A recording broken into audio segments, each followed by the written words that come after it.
जन जन मंगल होया रे, जन जन मंगल, जन जन मंगल, जन जन मंगल होया रे। साधु साधु साधु। अलगद आपण डोळे उघडू शका। तर छान आपण एक दोन दिवसाचा पर्व आहे का? हा आमचा उत्सव आहे, हा आमचा सण आहे, हा सण आहे, आमचा उत्सव आहे। हा उत्सव तब्बल 3 महिन्यांचा उत्सव आहे आणि बौद्ध भिक्षूंचा अधिकचा 1 महिना जर घेतला तर हा चातुर्मासाचा आमचा महोत्सव आहे। मग हा चातुर्मासाचा जो महोत्सव येतो, हा महोत्सव फक्त याच वर्षी येतो का? तर नाही। तथागताने सारनाथला ज्या दिवशी धम्माची देशना केली आणि संघामध्ये असणाऱ्या उणीवा भरून काढण्यासाठी तथागताने जो संकल्प केला, त्या संकल्पाची पूर्तता झाली तेव्हापासून वर्षावासाच्या या कालखंडाला प्रारंभ झालेला आहे। आणि हा वर्षावासाचा जो कालखंड आहे हा फक्त आपल्या मुंबईमध्येच किंवा खारवेस्टलाच आहे का? साऱ्या जगामध्ये आहे। जिथे जिथे बौद्ध राष्ट्र आहेत त्या प्रत्येक बौद्ध राष्ट्रामध्ये हा महोत्सव, हा सण, हा आमचा उत्सव आहे। हा उत्सव साजरा करण्यात येतो आणि तेही सुद्धा आषाढी पौर्णिमेपासून। काही असे देश आहेत की त्या देशामध्ये आषाढी जो महिना आहे त्या महिन्याला पाऊस पडत नाही, रखरखीत ऊन असतो। 2 महिने पाऊसच पडत नाही जे आमच्या पावसाळ्याचे आहे। तरीही त्या देशाच्या लोकांनी बुद्धाने सांगितलेलं विनय आहे त्या विनयाला फोडलेलं नाही, त्या विनयामध्ये बदल केलेला नाही किंवा ते विनय आपल्या प्रमाणे त्याने आचरणात आणले नाही। तर जे बुद्धाचं विनय आहे आषाढी पौर्णिमेपासूनच रखरखत जरी तिकडे ऊन असेल तरी त्या दिवसापासून ते वर्षावासाला प्रारंभ करतात। विनयाची तोडफोड नाही। आमच्याकडे तसं आहे का? ना।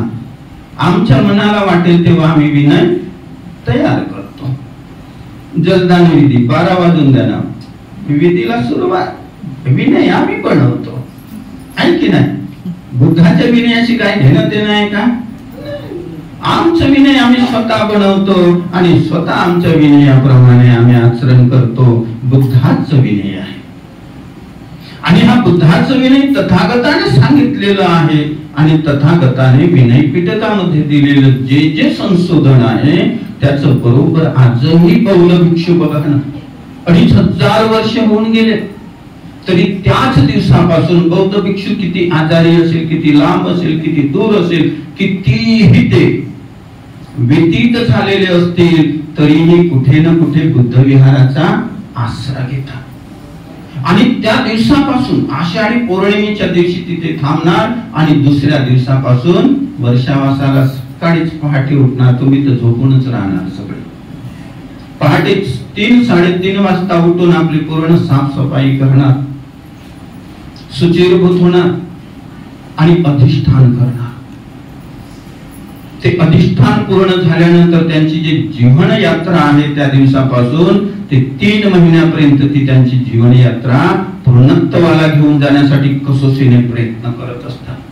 बिलकुल अजिबात त्याच्यामध्ये ढिलाई नाही, बिलकुल अजिबात त्याच्यामध्ये कुठलं विनय असेल त्या विनयाची खोडसाळ नाही केलं। तो विनय जो दिलेला आहे तथागतांच्या कालखंडापासून त्याला कधीच खालीवर सुद्धा करत नाही। एवढ्या कठोरतेने, एवढ्या मजबूतीने हा भिक्खू संघ तथागतांच्या कालखंडापासून ते आतापर्यंत त्या विनयाचा जतन करत आलेला, सांभाळ करत आलेला आहे आणि म्हणूनच बुद्ध धम्म एवढं तग धरून बसलेला आहे। जर विनय आमचे ढिल्ले असते, जर विनय आमचे मजबूत नसते तर हा बुद्ध धम्म आतापर्यंत टिकून राहिला असता का? नसता टिकून राहिला। आणि म्हणून बुद्ध धम्माची जी नीव आहे ही नीव कशावर आहे? तो विनयावरती आहे। मग जसे भिक्षूंसाठी विनय आहे, तसेच विनय कुणासाठी आहे? उपासक आणि उपासिकांसाठी. बाबासाहेबांनी बुद्धाने त्याचा धम्मग्रंथ लिहिला. त्या धम्मग्रंथामध्ये उपासकांचे सुद्धा नियम बाबासाहेब आंबेडकरांनी लिहून ठेवलेले आहे. फक्त नियम आणि विनय भिक्षूंसाठीच नाही, तर उपासकांसाठी तेवढ्याच मजबूतीचे बाबासाहेबांनी लिहून ठेवलेले आहे की त्या विनयाचा सुद्धा तुम्ही आचरण केलं पाहिजे, त्या विनयाचं सुद्धा पालन केलं पाहिजे. आणि म्हणून मोरे साहेब मगाशी अरुण मोरे बोलताना म्हणाले, छान शब्द होत ते, की एवढा मोठा पर्व आहे, 3 महिन्याचा पर्व हा वर्षावासाचा. या पर्वामध्ये किती वेळा आपण भिक्षूंच्या निवासामध्ये गेलो, किती वेळा आपण भिक्षू आजारी आहे, उपाशी आहे, तो कसा व्यतीत करत आहे वर्षावास, कधी आम्ही चेक करण्याचा प्रयत्न केला का? तर अजिबात नाही. बरं, आलेले भिक्षू असेल त्यांच्याकडे कधीतरी आपण विनयाने आदराने त्यांची चौकशी तरी आपण करतो का? हात जोडतो असेल, 10-50 रुपये दान देतो, वंदन करतो, आणि पण ते कधी भोजन करून आले का? की आज उपाशी आहेत, की त्यांची तब्येत बरी आहे की नाही आहे, ते कधीच तुम्हाला सांगतात का? कधीच नाही. मग आम्हाला बाबासाहेबांनी जो विनय सांगितला आहे याच्या पलीकडचं विनय असेल का? तर नाही. याच्या पलीकडचं विनय नाही आहे. तर हे विनय आम्हाला जोपासायचे आहे. हे विनय जर तुम्ही जोपासत आले तर निश्चित हा वर्षावासाचा जो पर्व आहे, हा वर्षावासाचा कालखंड आहे, हा वर्षावासाचा कालखंड तुमच्यासाठी आणि भिक्खू संघासाठी सुद्धा तो हितकारक असेल. भिक्खू संघासाठी सुद्धा हितकारक असेल. आणि म्हणून बाबासाहेबांनी म्हटलेलं आहे, छान म्हटलं, की हा जो धम्म आहे, हा धम्म 2 लोकांवरती अवलंबून आहे. एक तर प्रचारकही हवे आहेत आणि धम्म धारण करणार. प्रचारक आपलं प्रचार करतात, परंतु धम्म धारणच करत नाही, तर धम्म सुद्धा टिकून राहील का? तर नाही. म्हणून जिथे जिथे बौद्ध भिक्षू आहेत तिथे तिथे आमचं दायित्व आहे, आमचं कर्तव्य आहे. वर्षावासाच्या कालखंडामध्ये आपण तिथपर्यंत जाणे, पोहोचणे, आणि ह्या वर्षावासामध्ये तुम्हाला जेवढं देता येईल तेवढं तुम्हाला द्यायचं आहे, तेवढं तुम्हाला द्यायचं आहे. एखाद्याकडे आर्थिक नसेल तर शारीरिक आहे, श्रम तुम्हाला द्यायचा आहे. आणि ज्याच्याकडे श्रमही नाही, आर्थिकही नाही, त्यांनी त्याचा वेळ द्यायचा आहे. या 3 गोष्टीमधून काही ना काहीतरी आम्हाला संघासाठी अर्पण करायचं आहे. आणि संघासाठी आम्ही अर्पण केला की संघ तुम्हाला मोकळा कधीच ठेवणार नाही. संघ तुम्हाला कधीच रिकाम्या हाताने पाठवणार नाही. संघ काही ना काहीतरी तुम्हाला दिल्याशिवाय ते सोडणार नाही.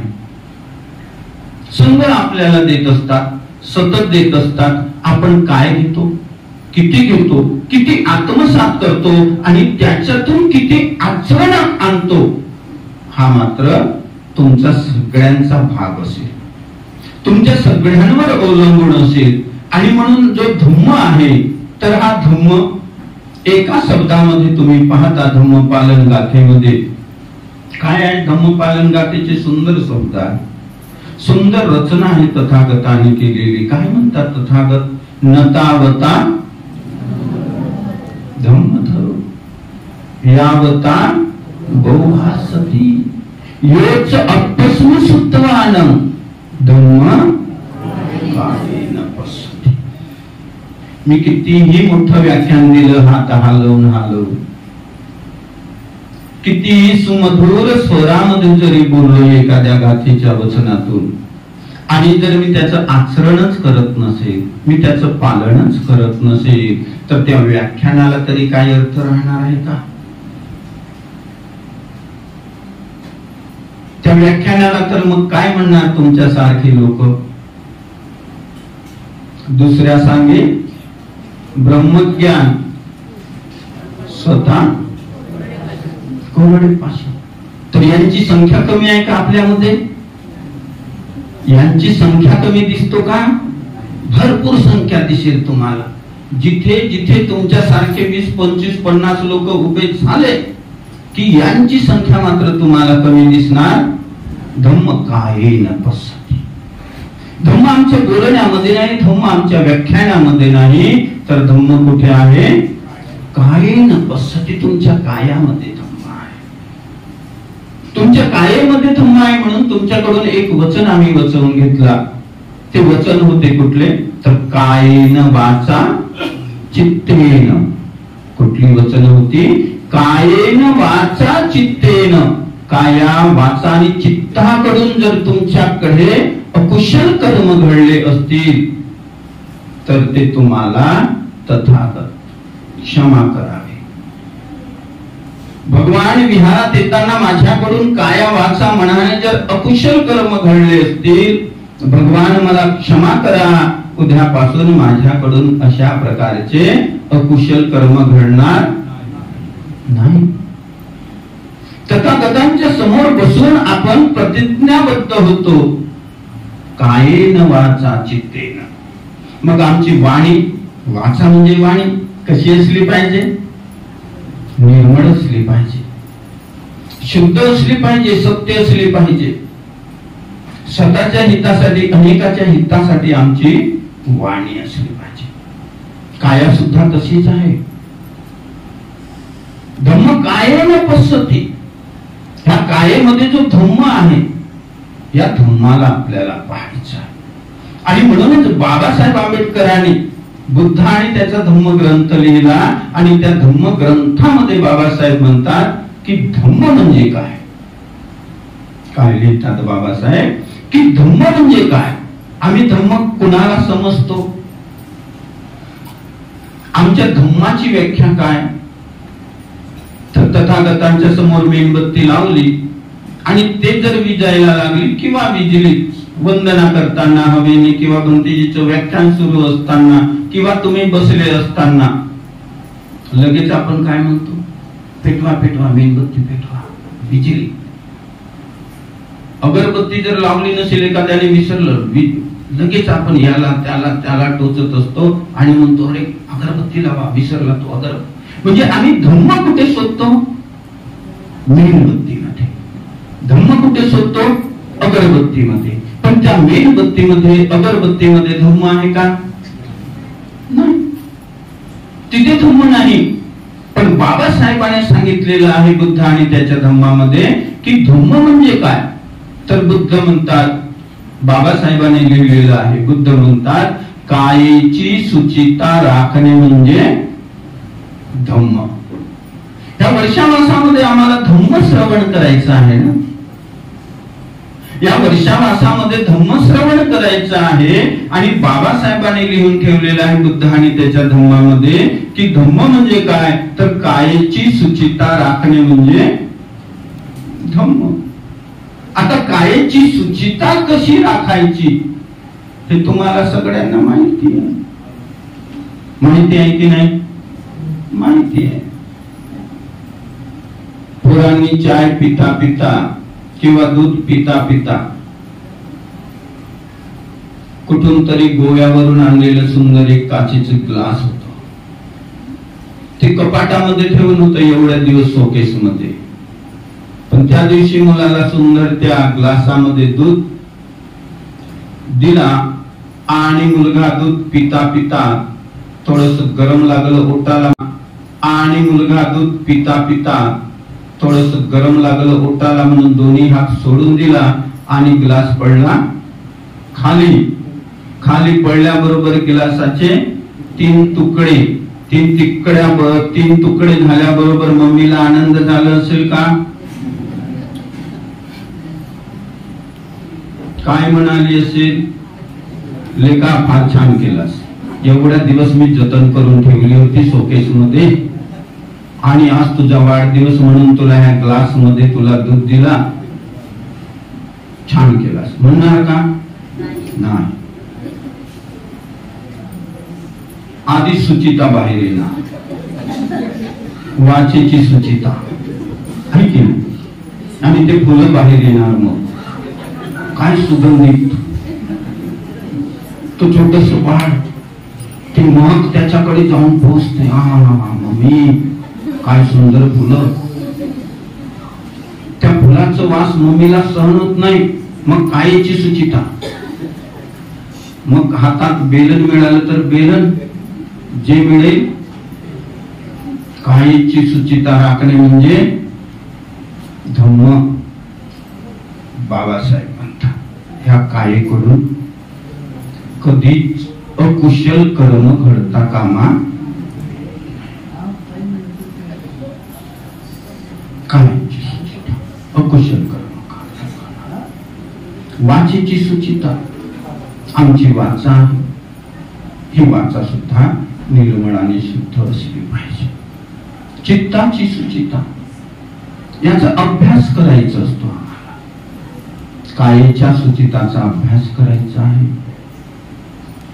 वाचेच्या सुचिताचा अभ्यास करायचा आहे. या वाचेच्या सुचितेमध्ये तुमचा मोबाईल फोन पण येतो बरं का.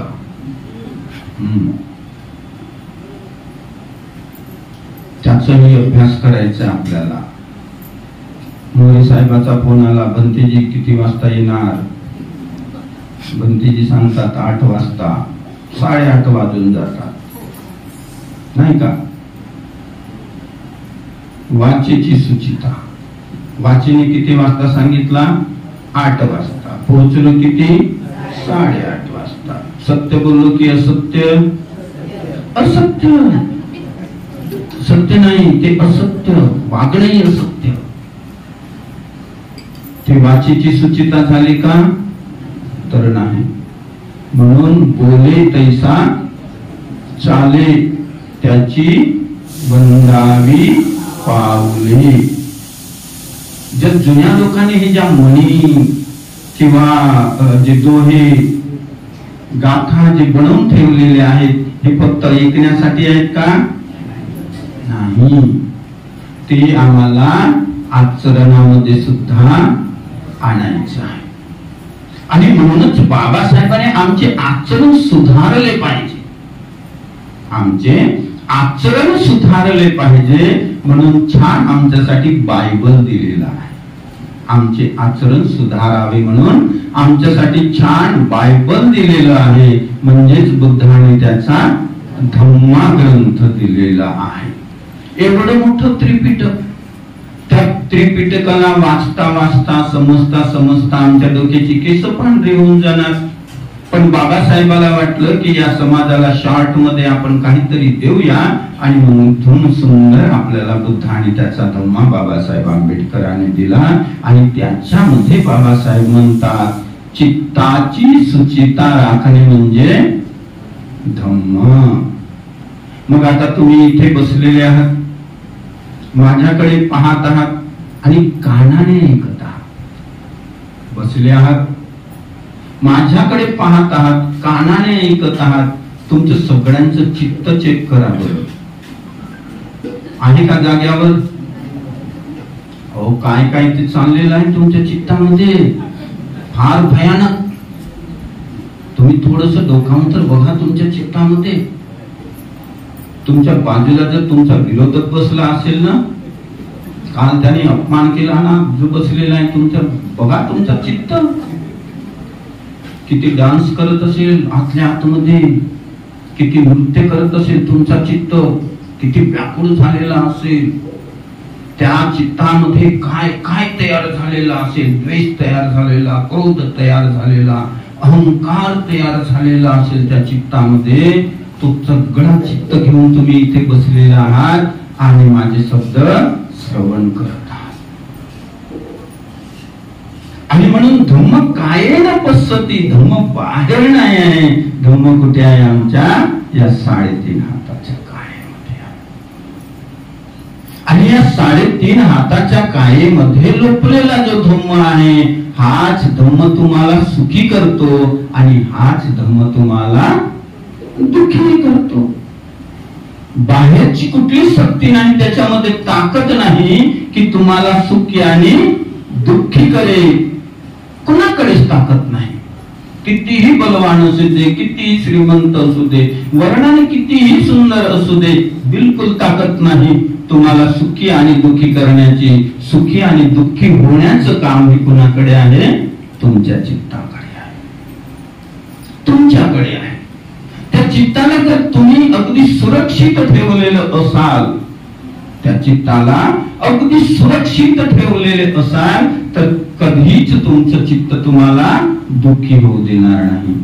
आणि तुमचं चित्त जर सुरक्षित नसेल तर एखादं घर आहे,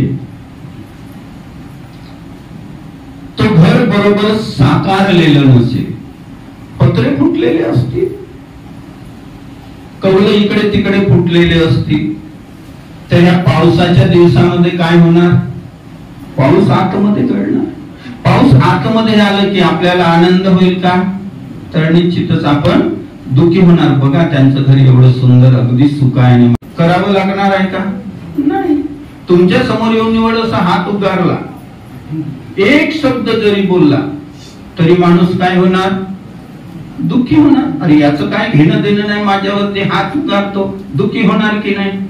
पण त्याच दुःखी माणसाला जर सुखी करायचं असेल तर सहज ते बनतेजी म्हणाले की त्याच्या खांद्यावरती हात टाकून, हात उगारण्यापेक्षा त्याच्या खांद्यावरती हात टाकून द्या म्हणे, त्याला आनंद मिळेल, सुख मिळेल. तो तात्पुरता का होईना पण दुःखातून मुक्त होईल.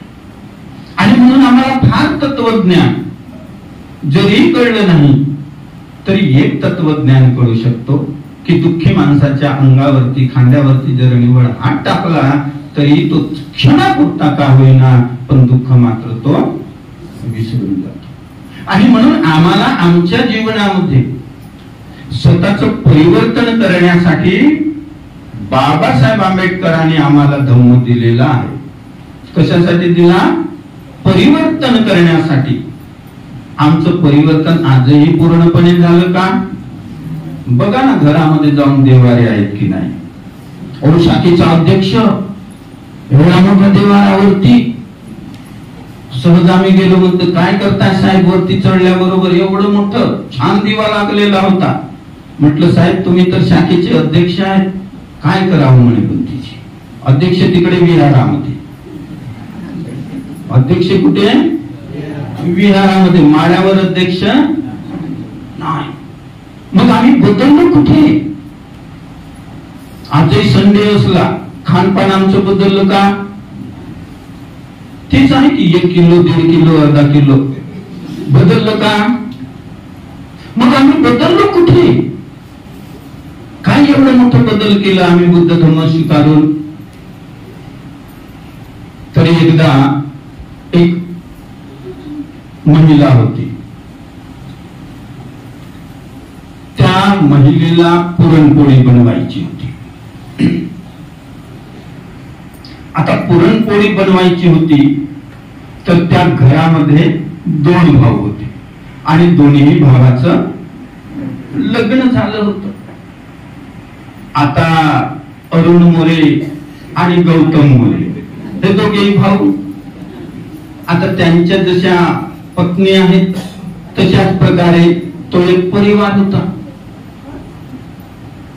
पण जे मात्र सोबत राहता त्या परिवाराने मध्ये भिंत घातली होती.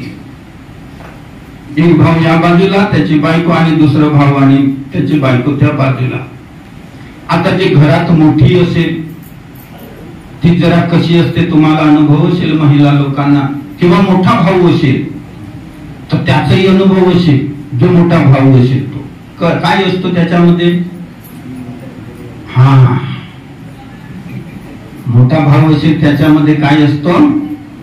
थोडस अहंकार. आणि मोठी जाऊ असेल तिच्यामध्ये काय असते? थोडासा अहंकार. पण हिला मोठ्या जाऊला बनवायच्या होत्या पुरणपोळ्या.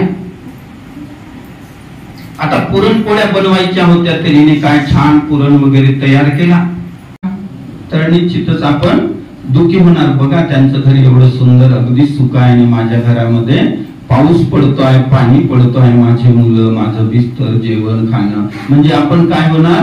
दुःखी होणार.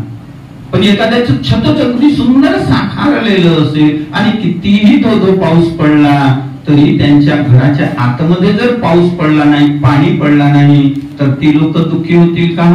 तर नाही होणार. तशाच प्रकारे आमचा चित्त सुद्धा आहे. आमचं चित्त अगदी सुंदर साकारलेलं असेल, सुस्थितीमध्ये असेल, चांगल्या स्थितीमध्ये असेल, कितीही पाऊस पडू द्या, कितीही ऊन पडू द्या, कितीही थंडी लागू द्या, आपण दुःखी होणार का?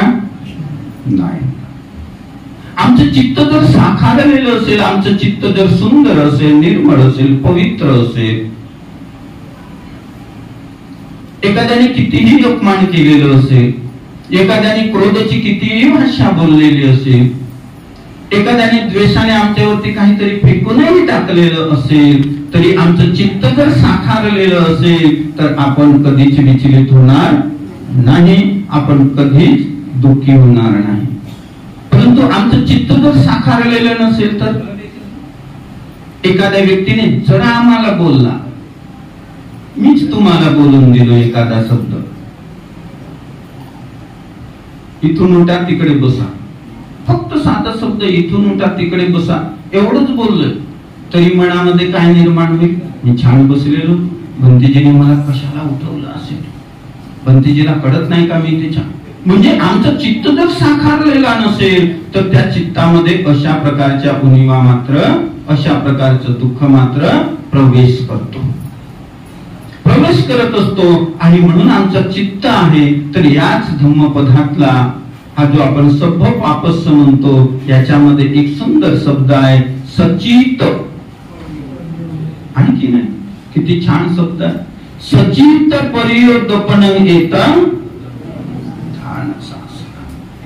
म्हणजे भगवान बुद्धाचा जो धम्म आहे त्याचा फाउंडेशन आहे, तो ज्याच्यावर आधारलेला आहे. लोक म्हणतात हे पृथ्वीशेषावर आधारलेला. आज त्यांचाच दिवस आहे नागाचा.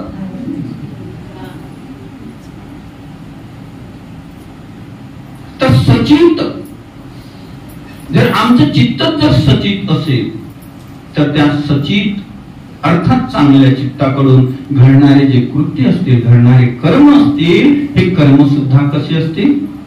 सचित असतील, चांगले असतील, पवित्र असतील, निर्मळ असतील, स्वतःच्याही हिताचे असतील, इतरांच्या हिताचे असतील. पण तो चित्त जर सचित नसेल, शुद्ध नसेल, त्या चित्तामध्ये क्रोध असेल, अहंकार असेल, लोभ असेल, लोलुपता असेल, दुर्वासना असेल, दुर्भावना असेल, तर अशा चित्ताच्या माणसाकडून काय अपेक्षा करणार?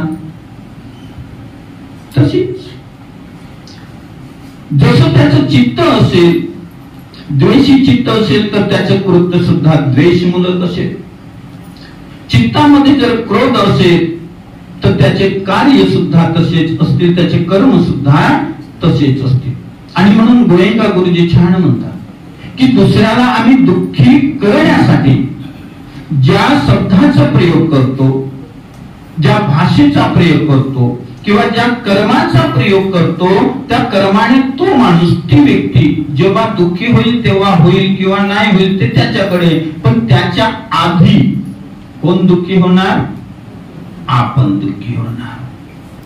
त्याच्या आधी आपण दुःखी होणार. भंतीजीचं अपमान करायचं आहे, भंतीजीचा अपमान होईल नाही होईल, ते दुःखी होतील नाही होतील, पण त्याचा अपमान करायचा आहे. हे भावना, हे द्वेषमूलक भावना प्रथम कुठे जन्म घेतो?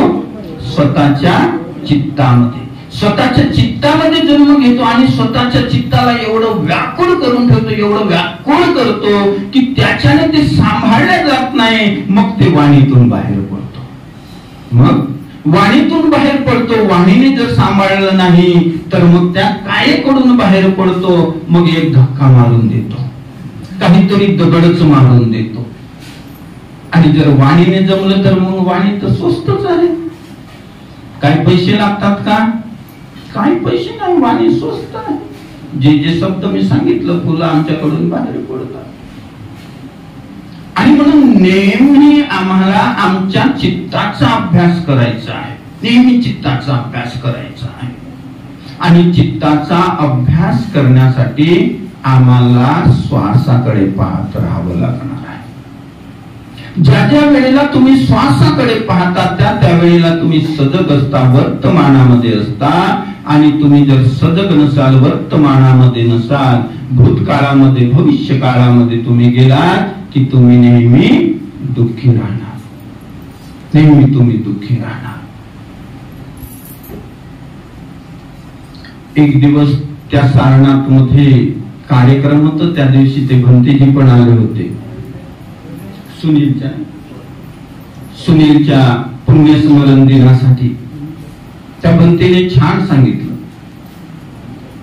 की दुःखी कोणीही करतो, पण आनंदी आणि सुखी करण्यासाठी माणसाला धाडस लागतो. सुखी आणि आनंदी करण्याला धाडस लागतो. दुःखी तर कोणीही करून निघून जातो. आणि म्हणून त्याच माणसाला, दुःखी माणसाला जर सुखी करायचं असेल तर फार मोठं तत्वज्ञानाची गरज आहे का? तर नाही. भंतेजीने छान म्हटलं की त्या व्यक्तीच्या खांद्यावर हात टाकला की त्याला काय निर्माण होईल? आनंद निर्माण होईल. थोडस चेहऱ्यावरती हसू येईल, एक क्षणासाठी का होईना, पण तो दुःख विसरून जाईल. आणि दुःखी बनवण्यासाठी त्याला काय फार करावं लागणार आहे का? नाही. तुमच्या समोर येऊन निवड असा हात उगारला, एक शब्द जरी बोलला तरी माणूस काय होणार? दुःखी होणार. आणि ते मुंडा तयार केला होता पुरणपोळ्या बनवण्यासाठी. पोळपाट वगैरे सगळं, तवा वगैरे ठेवलेला गॅसवरती. आणि पुरणपोळ्या बनवण्यासाठी बसली बाई. ही काय करायची? ज्या ठिकाणी पुरण टाकायला पाहिजे त्या ठिकाणी ते उंडा भरायची. कळतं ना माझी भाषा? ज्या ठिकाणी पुरण भरायला पाहिजे त्या ठिकाणी उंडा भरायची, त्याला गोल करायची, पोळपाटावरती ठेवायची. लाटायला गेलं की ते फुटून जायचं. परत तिला वाटलं रे असं का होतो? म्हणजे आपण मांडी घालून बरोबर बसलो नाही ना, म्हणून हे फुटतं. छान बसली सावरून मांडी घालून, म्हणजे आता आपली पुरणपोळी बरोबर होईल.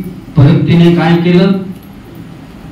जो उंडा होता जिथे घालायला पाहिजे तिथे नाही, आणि जो पुरण होतं त्याच्यामध्ये ते उंडा घातला. परत त्याला गोल केला, पोळपाटावर ठेवला. लाटणं ठेवल्या बरोबर ते फुटून जायचं. अरे म्हणे झालं काय?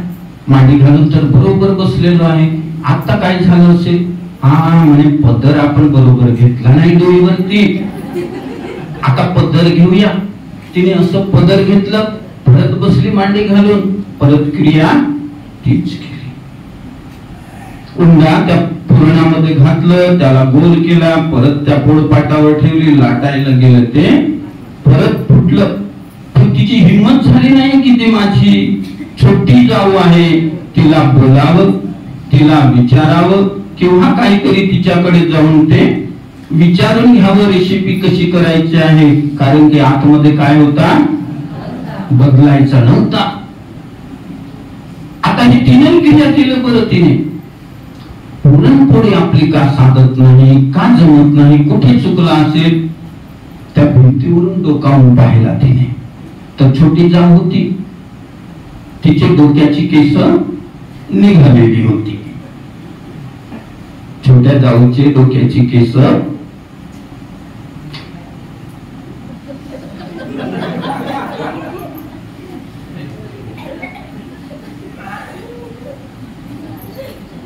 आता हिलाही वाटलं की आपल्या डोक्यावर केस आहे म्हणून आपली पुरणपोळी काही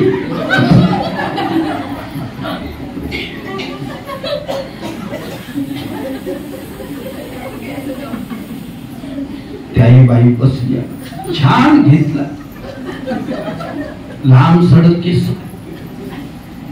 आता पुरणपोळी बनवायचीच होती, एवढी मेहनत करून पुरणपोळी होत नाही. घेतलं ते आपलं काढायचं, सरळ सरळ सरळ सरळ पायने काढला, परत मांडी घालून बसली, परत पुरणपोळी फुटून गेली. पण बाईने स्वतःला काही बदललं. भगवान बुद्ध म्हणतात, असंच एक भगवंताकडे अस्वपालाला. आता अस्व म्हणजे घोडा, पाल म्हणजे पालन करणारा, घोड्याचं पालन करणारा. तो म्हणतो भगवान मी अस्वपाल आहे, मी घोड्याचं राखण करतो म्हणे, खूप खाणं पिणं देतो त्याला, पण शर्यतीमध्ये पडत नाही म्हणे भगवान, आणि शर्यत काय तो जिंकत नाही. भगवान काहीतरी मार्ग सांगा. आता भगवान बुद्ध त्याला मार्ग सांगतात न सांगतात एक आजीबाई आली. ती आजीबाई म्हणते की भगवान मी दररोज भाकरी भाजते, पण माझी भाकरी म्हणे दररोज करपते, भगवान काहीतरी मार्ग सांगा. भगवान बुद्ध काय भाकरी बनवणारे होते का, की त्या घोड्याला हाकलणारे होते त्यांना मार्गदर्शन करावं? तरीही बुद्ध म्हणतात की जरा बस आम्ही तुम्हाला मार्गदर्शन करतो. आणि म्हणून भगवंताकडे प्रथम कोण येते? अस्वपाल येतो.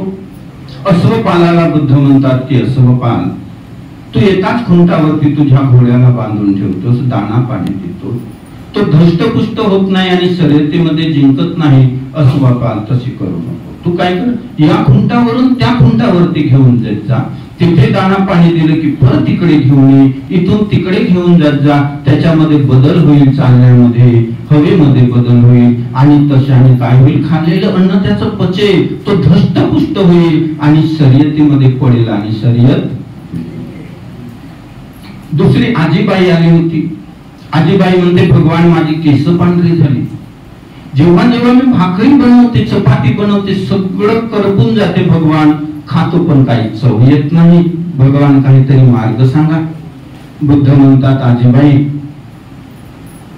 चुलीवरती तवा ठेवतेस, तवा गरम झाला की त्याच्यावरती भाकरी टाकतेस. आजीबाई करपट पर्यंत तिला काय तू बदलवत नाही. आजीबाई कसं तुला ते चविष्ट लागेल, कशी चांगली लागेल. आजीबाई ते भाकरी जरा शेकली की पलटव, जरा शेकली की पलटव, जरा शेकली की पलटव, ती पूर्ण शेकेल, आणि शेकल्यानंतर तू तिला बाहेर काढ आणि खा, सुंदर चव दे. भगवंताने ह्या तीनही लोकाला बदलण्यासाठी सांगितलेलं आहे. आम्हालाही आमच्या जीवनामध्ये कुठे न कुठे बदल करायचा आहे. आता कुठे बदल करायचा आहे ते फक्त तुम्हाला माहिती आहे. त्याला तुमच्या भाषेमध्ये टर्निंग पॉइंट म्हणतात. जर आता आम्ही जर बदललो नाही तर आमचं जीवन शेवटपर्यंत असंच राहणार आहे. आणि म्हणून आमच्या जीवनाला आता कुठे न कुठेतरी बदल करायचा आहे. आम्हाला बदल करण्यासाठीच, आमच्या स्वभावाला बदल करण्यासाठी, आमचं चारित्र्य अजून उज्ज्वल करण्यासाठी बाबासाहेब आंबेडकरांनी आम्हाला बुद्ध आणि त्याचा धम्म दिलेला आहे. नव्हे तर आम्हाला बाबासाहेबांनी पूर्ण चेंज करण्यासाठी धम्माची दीक्षा सुद्धा दिलेली आहे. आणि म्हणून तुम्हालाच प्रत्येकाला माहिती, चारित्र्य अजून उज्ज्वल करण्यासाठी बाबासाहेब आंबेडकरांनी आम्हाला बुद्ध आणि त्याचा धम्म दिलेला आहे. नव्हे तर आम्हाला बाबासाहेबांनी पूर्ण चेंज करण्यासाठी धम्माची दीक्षा सुद्धा दिलेली आहे. आणि म्हणून तुम्हालाच प्रत्येकाला माहिती आहे की आपण कुठे बदललेलो आहे, कुठे बदललेलो नाही. कुठे बदलायचं आहे माणसाच्याच हातामध्ये आहे. माणूसच फक्त स्वतःला बदलवू शकतो. त्याच्यामध्येच ती ताकद आहे, त्याच्यामध्येच मन आहे, त्याच्याकडेच चित्त आहे. दुसऱ्या कुणाकडेही चित्त आणि मन नाही. आणि म्हणून मनोपुप्पगम्म धम्मा मनोसेथा मनोमय. आमचा मन जसा मनोमय आहे, आमचं मन कसं आहे, जसं म्हणेल तसं आम्ही करतो. मनाने आता म्हटलं चल उठ घरी जा, लगेच आम्ही उठतो, घरी जातो.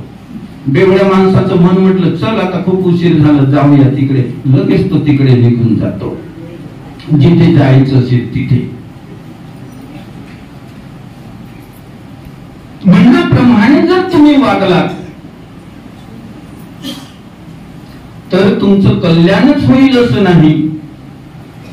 पण कधी कधी मन जर दूषित अवस्थेमध्ये जात असेल तर त्या मनाला मात्र बदलण्याची गरज आपल्यामध्ये आहे आणि जोपर्यंत आम्ही स्वतःला बदलत नाही, स्वतःला बदलण्यासाठीच आम्हाला बाबासाहेब आंबेडकरांनी बुद्धाकडून मिळालेल्या पंचशील दिलेले आहेत. बुद्धाकडून मिळालेल्या पंचशील दिलेले आहेत. ह्या पंचशिलाच्याही पुढे तुमच्यासारखे सद्गुणी लोक गेलेली आहेत. आज विदर्भामध्ये फार चळवळ सुरू आहे. अनेकांच्या घरामध्ये उपोषण, अनेकांच्या घरामध्ये उपोषण. आता जिथे जिथे जाल, आता इथे आम्ही असतो तर इथे पूर्ण तांब्या लावून ठेवलेले असतात. हा माझा तांब्या, तो त्याचं तांब्या, तो त्याचं माठ, तो त्याचं माठ. मग हे सगळं आटोपलं की आपापल्या घरात घेऊन जातात ती लोक आणि दिवसभर रात्रभर ते लोक अष्टशिलेचं पालन करत असतात. कुणी 8, कुणी 10, कुणी 15, कुणी 20 दिवस, कुणी 1 महिना कंटिन्यू असे ती लोक करत आहेत. धम्माला फार मोठ्या प्रबलतेने स्वीकारत आहेत. आपण सगळेच या परिसरामधला हा जो भूभाग आहे, हा भूभाग बाबासाहेबांच्या पदस्पर्शाने पावन झालेला भूभाग आहे. आणि या भूभागामधली जेवढी लोक आहेत, हे सगळीच लोक त्या महामानवाच्या आशीर्वादाने, त्या महामानवाच्या प्रेरणेने विविध ठिकाणी पदाधिकारी, विविध ठिकाणी चांगल्या जागेवरती सुद्धा गेलेले आहेत. आणि चांगल्या जागेवर जाता जाता बुद्ध आणि त्याचा धम्म, या धम्माच्या प्रचार आणि प्रसारासाठी, मी राहतो तिकडे ईस्टला, पण तिकडे तेवढं नाही आहे, पण वेस्टला मात्र बऱ्यापैकी तुमच्यासारखे जागृत लोक झालेले आहेत. निश्चितच तुम्हाला धम्म समजलेला आहे. आणि म्हणून धारण करे सो धम्म वर्णा कोरी बात, सूरज उगे तो प्रभात है, नहीं तो काली रात.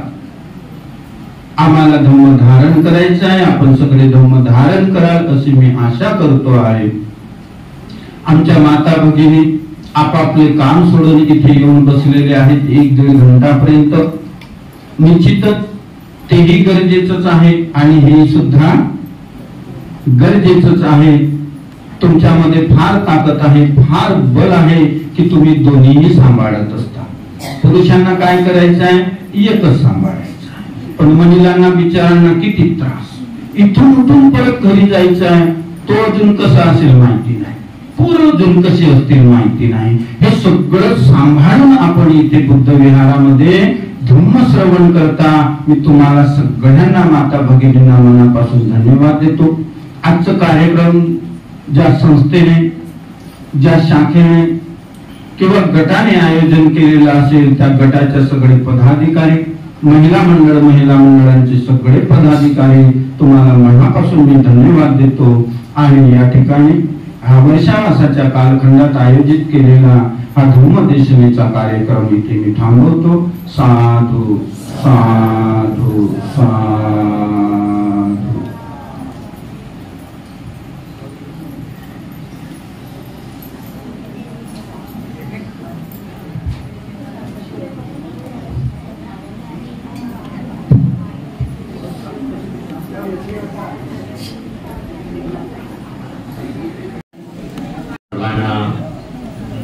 जय भीम. शांतपणे आपण धम्मदेशना ऐकून घेतली. पुन्हा पुन्हा तेच आपण सांगत आहोत की धम्मदान हा जो शब्द आहे तो आपण चुकीचा बोलतो आहोत. धम्मदान आता मिळालं आपल्याला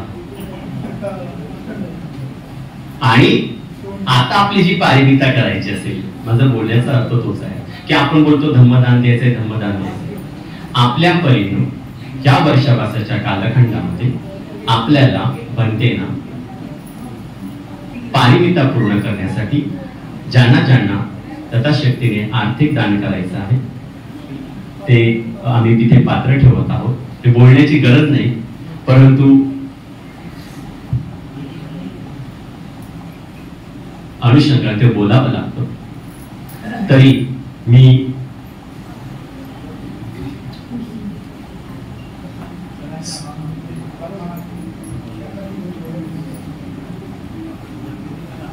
प्रथमतः खरोखर म्हणजे या संपूर्ण वर्षावासाच्या कालखंडामध्ये भंतेंकडे जाऊन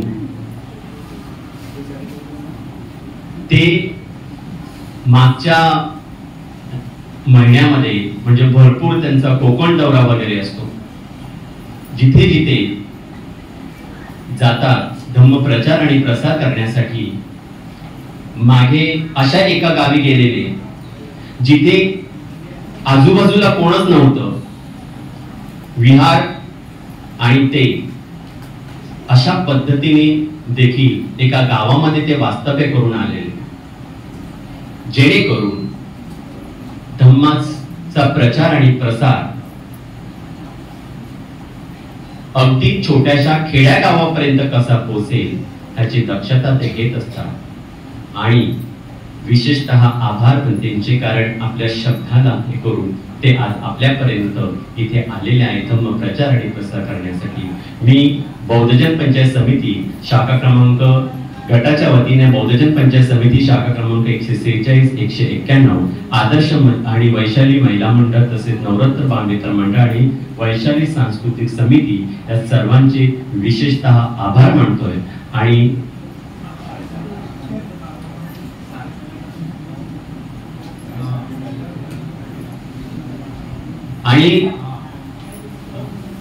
बंदेजी की इथे रोज बुद्धवंदना होते आणि आता म्हटल्याप्रमाणे एक 12 मिनिटाची जी आनापाना आहे त्याच्यामध्ये मंगलमैत्री वगैरे, तर ती देखील इथे रोजची होते. आणि वंदना आणि प्रत्येक पौर्णिमा अमावस्याला देखील छानपैकी या महिला मंडळाने सगळे येतात. तर हा कार्यक्रम वर्षावासाच्या कालखंडामध्ये चालू आहे. तरी देखील पुन्हा एकदा सर्व संस्थेच्या वतीनं मी आभार मानतोय. आणि आजचा हा कार्यक्रम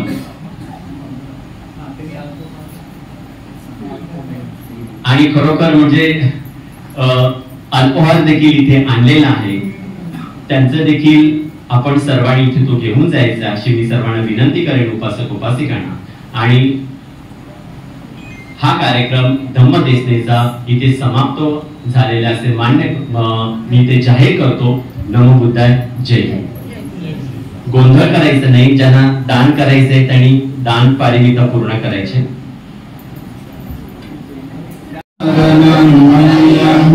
बुद्धो मे